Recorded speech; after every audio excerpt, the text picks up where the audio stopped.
Uyuyamıyoruz.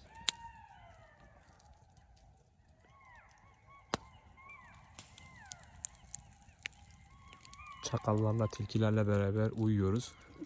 Saat 2. Saat gece 2.30 surlarında ya.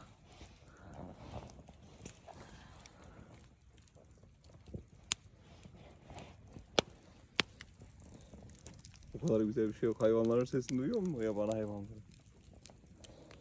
Nasıl oluyorlar, nasıl bağırıyorlar. Kalkmışken ateşi toparlayın.